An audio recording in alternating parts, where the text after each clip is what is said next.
でも一生ゼタコールが俺の方に聞こえてて、これホームやばくねみたいな俺もマジ絶望してた。そう個人技が必要な相手っているんですよマジで。だからそういう時はなんか勝負した方が良かったよねみたいな。なんか 1V4 でピストルでなんか3キルしてる、1V1 じゃん。また急に地面に木が埋まり出して解除目を出したつもりが全然自分の体見えるっていう。Make gamers more significant シグネータ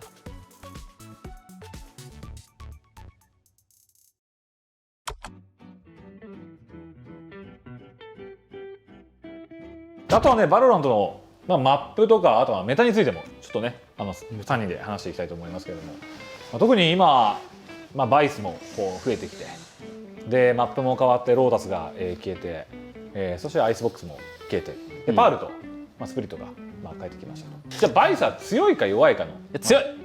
あ、そうなんです。それはその他のエージェントでは替えが利かない。特定マップですけど流行ったじゃないですか、バインドの数センチみたいなSPG が流行らせた感じの、あとね、多分ああいう感じで特定マップであればめっちゃ強い。今回ねバインドであればT1、ねバイス使って、でもメデオもなんかちょっと納得してないけどとりあえずバイス今使ってるみたいな感じのインタビューもあったけど、太田のコーチの考えもあってっていうところでも確かにバイスだからできることもあったけど、あれメテオが強いんじゃねみたいな前提は必要になっちゃうけど、なんか本当 T1 のバインドの、これあんま細かく喋っていいか分かんないですけど、運用でめっちゃおもろかったのはなんかフッカーを普通はこう例えば壁で閉じてフラッシュで当たるみたいな、なんかこういう感じなんですよバイスを使うってなったら。じゃなくてこうフッカーのこの箱のラインに壁を置いて、こっちでね、そう、だから壁が反応したらフッカーにもう一回入れるからリテイクもできるみたいな。ねえ、触れにくいですけどメッセージ性が随分と込められてますね。今年ね買えなかった方は来年ね、購入していただければと思っています。またね出すみたいなんでね。狭い作りのマップでなんだろう、守るために壁を使うんじゃなくてエリアの取り返しに壁を絶対に取り返せるから、それでエリアが、っていう使い方ができるから、なんかそれ見てバイスの価値観変わったですねだいぶ。今言ってることってあれだよね、箱の手前のラインよね。そう、まで入ったら今度乗り返して、てかどんだけ強いスキルが来ても絶対取れるんですよ一回。なんかよくあるのって言っちゃえばドアみたいに閉じたいっていうバイスが多いの。政治の壁みたいに入るところに蓋をする、じゃなくて入らせてもいいけどここは絶対取りたいっていう、取り返せる部分のちょっとバインドのフッカーの二段箱のところにスッて入れたんだよね。あれは確かに斬新なアイデアだなっていうのは。単純にバラが強い。グレ。グレね。グレが強い。茨のやつね。なんか茨セーターのワイヤーが。そう。なんかあんま強くないって言われてるけど、あれ強いっす。メイ君はどうデュエリストを使っててバイス？俺あれがどういう仕組みなのか分かんないまだ。使ってないから仕組みが分かんない。おいなんかバラもあれは何？やべえ第二の次元がいる。壁は分かります。でフラッシュもなんとなく分かるんですけど、地面に置いてあるバラが確かにメイは入っちゃうから後続じゃないから分かんないよね。あれよく分かんないんだよね。入った後に多分展開されてるから分かってないんだよ。あれはダメ。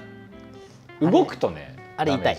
そうでもなんかちょっとの動きでこう小刻みは入らないんだけど、こういう動きになるとそうなんだ。だからメイスクリーム何回かあったじゃん。なんかバイスでメイは入るけど切られてなんでトレードないのみたいな。そう、ああなっちゃう。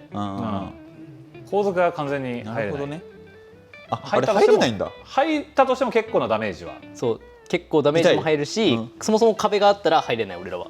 そうだよね。そう一箇所止めるのも強いし、逆に攻めではそこに投げれるから、投げてそこからピークさせない。そう全マップ強いわけじゃないけど特定シチュエーションも強いし、結構 IGL だから分かるんですけど、いるとマジストレスなんですよ。ウルトもめんどくさいしね。ウルトね弱いように見えるけど強くはない。でも KO ウルトと合わせたじゃん、T1 とかも。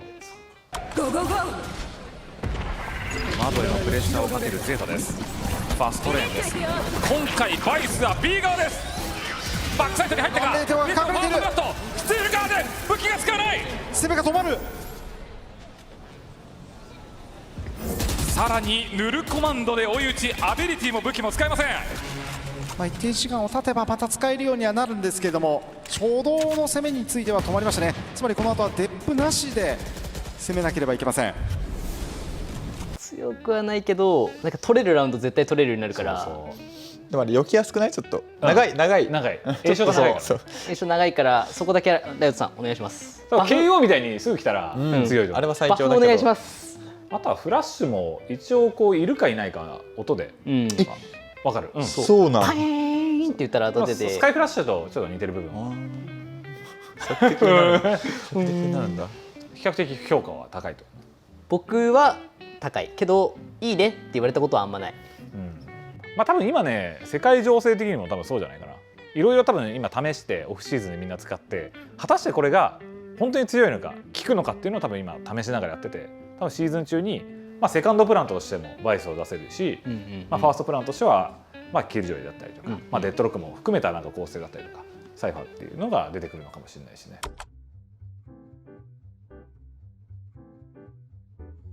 あとはパールが久しぶりに帰ってきました。スプリットはね多分あんまりこうメタもそんな大きくは変化しないかなっていう流れも変わらないし。パールどうですか？久しぶりでしょ。お久しぶり。1年以上経ちましたかね。1年以上経ったと思うし、あとはだいぶエージェントの変更もあったし、ある一体が悪さしてるなめっちゃ。俺パールめっちゃ得意だったんだけど。ネオン。悪いよね。でもあれはバロラント今破壊し始めてる。パール関係ない。侵食し始めてる。僕結構日本で、自称痛恨大好き人間なんですけど、僕ハーバーバイパーもともとパールで流行ってて、いいね。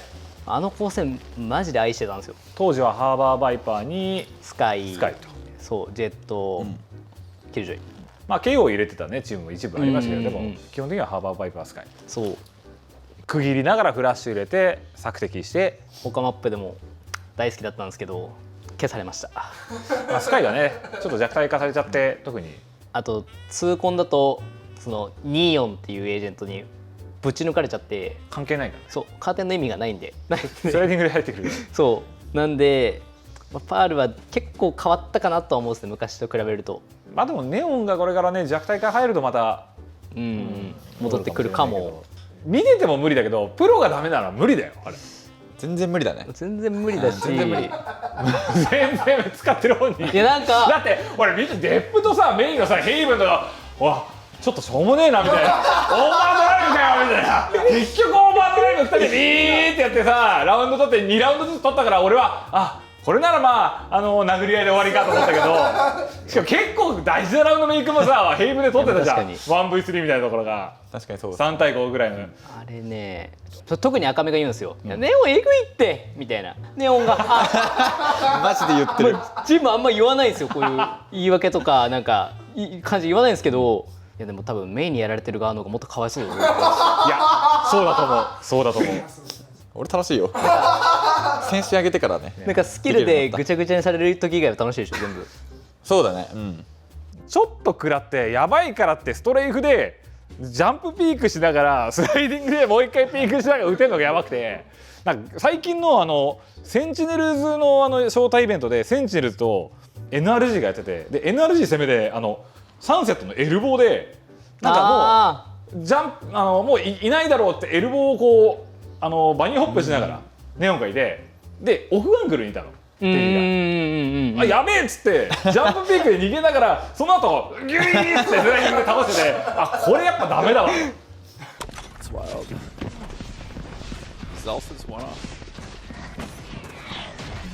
Meng's alone here. Go, go, go. Ooh. That's the neon right there, dude. It's so fast. So fast. 死にした方が不利みたいな。あれできるもんね。できる。あれダメだよ。索敵しつつ。そうなんか加速させたバロラントを。スライディングでこういう強ある。あれ何なの？あれどうやってやるの？あれねダンビムーブメントですね。あれはなんかやり方ある？なんかねダンビが一番最初に始めてて、なんかこう多分スライディングした後にこうしゃがみを入れるとなるんですけど、やっぱそうなんだ。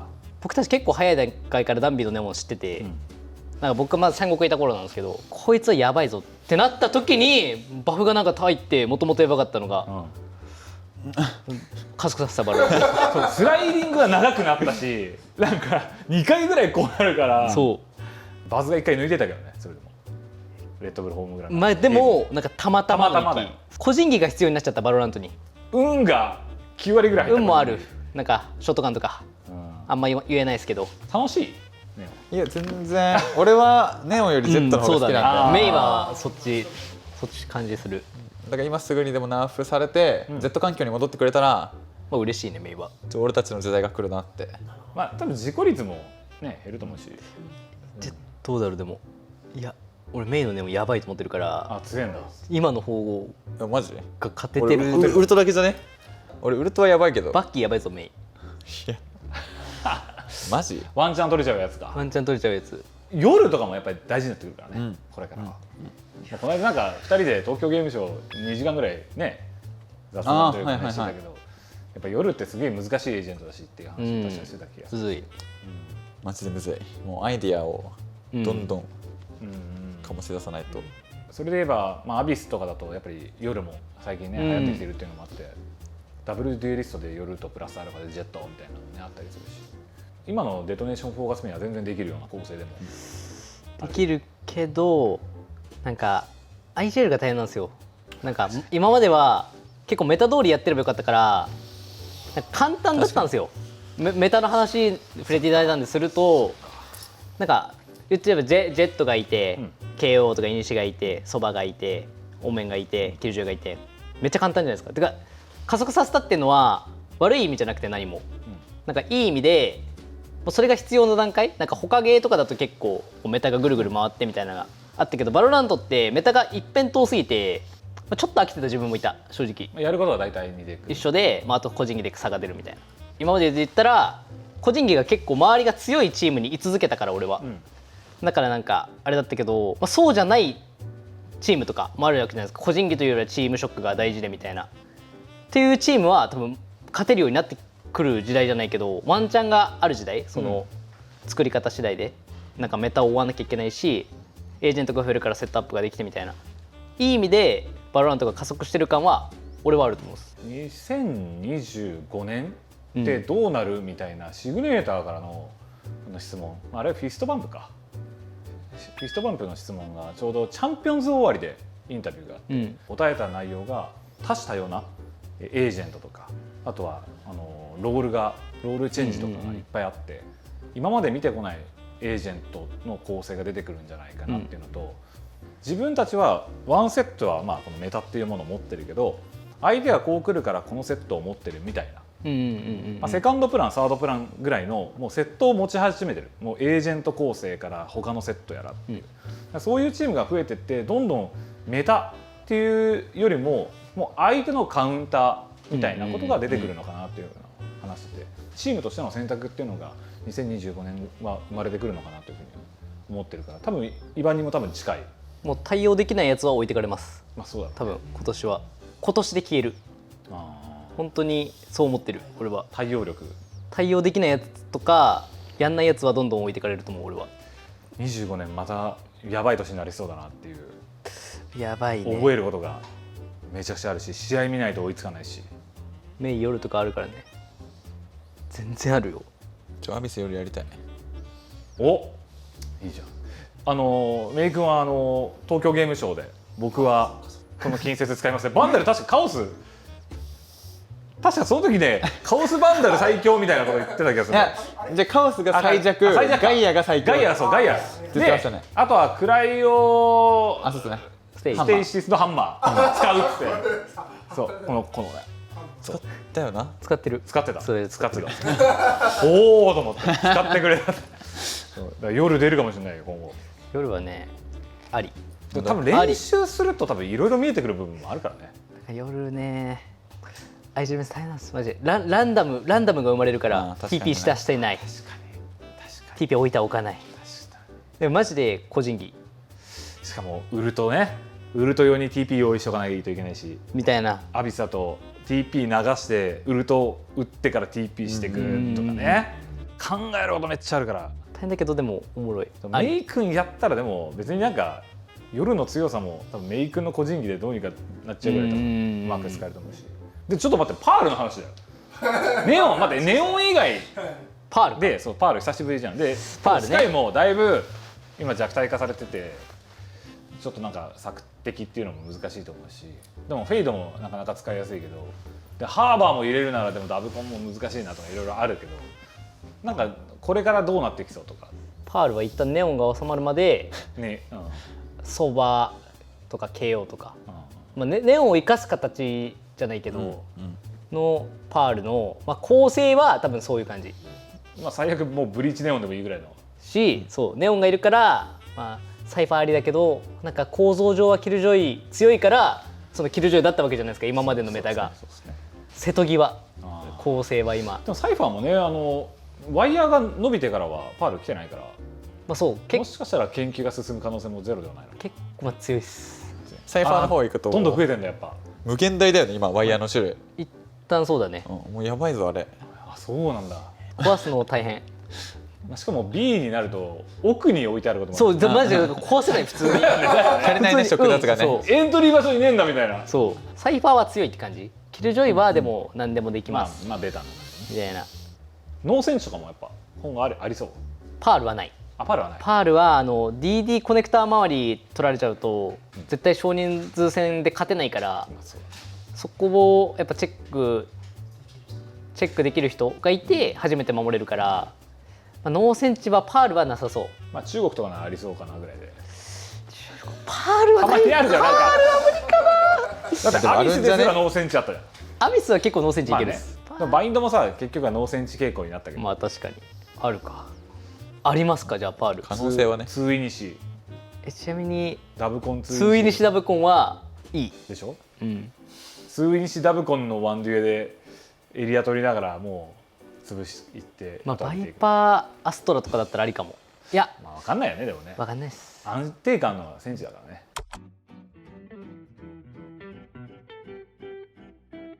アートさんにはい。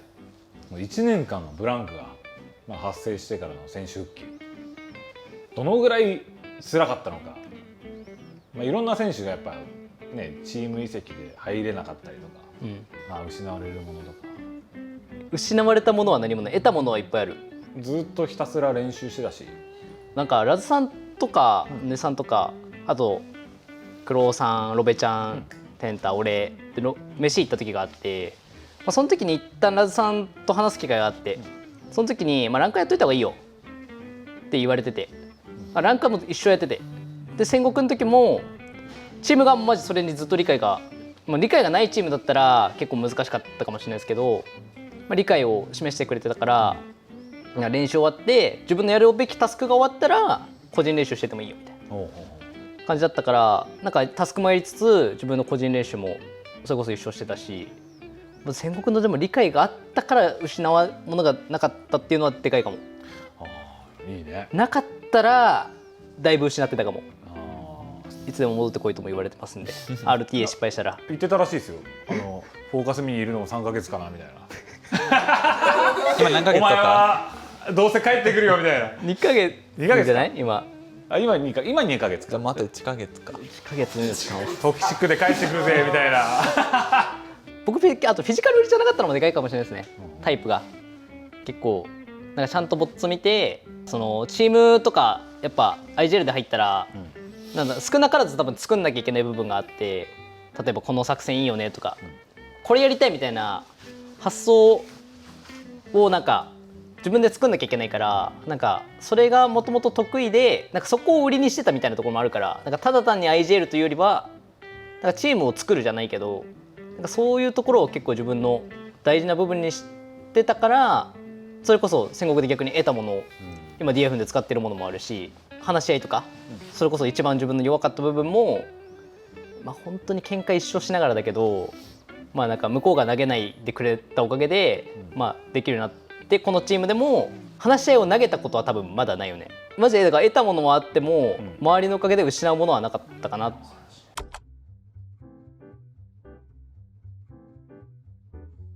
それでもね息抜きは大事になってくるんで、息抜きはマジで大事ですよ。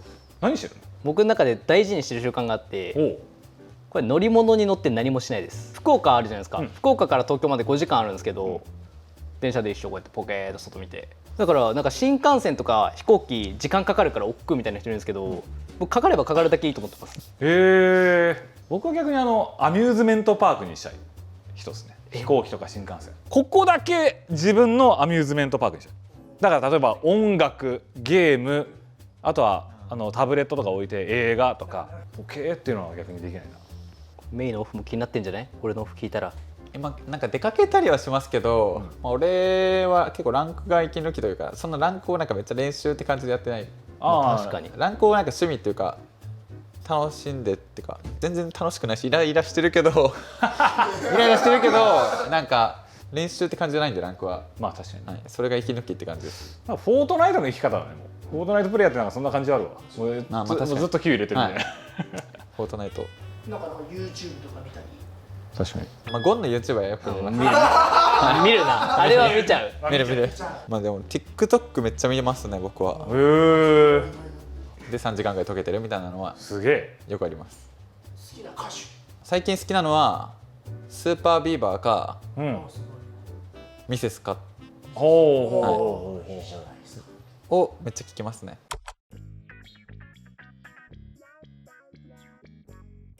最後に意気込みだけ、こういう選手になりたいでもいいですし、動画上がっている頃には多分生徒での試合が行われている頃かもしれない。まあ来年もやりたいと思えるチーム、これができたらまあ一旦何でもいい。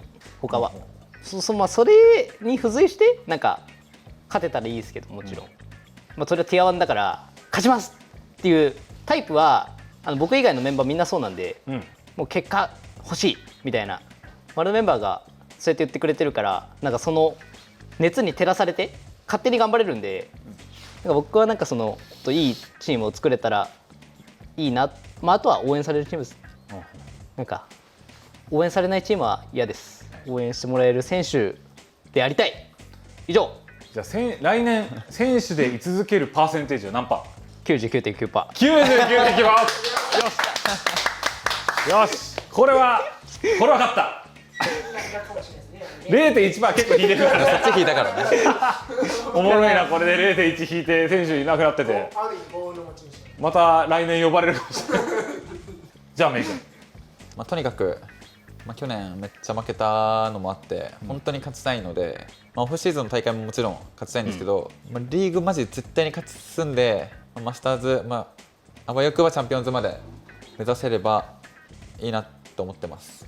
パシフィックのレベルがもうぐっと上がってくるから、多分簡単にチャンピオンズ行きますって言えないぐらいそうですね。マジでレベル上がってるから、本当に一戦一戦ね大事に、はい、そのために、ね、今から練習を積み重ねて、であとは皆さんの、ね、応援も必要になるので、ぜひデトネーションフォーカスミーも応援していただけたらと思っております。ということで今回はシグネーターメイ選手とイバニンさん、アートさんに来ていただきました。ありがとうございました。ありがとうございます。ありがとうございました。ということで次回のシグネーターでお会いしましょう。さよなら。メイクゲーマーズモアシグニフィカンシグネーター。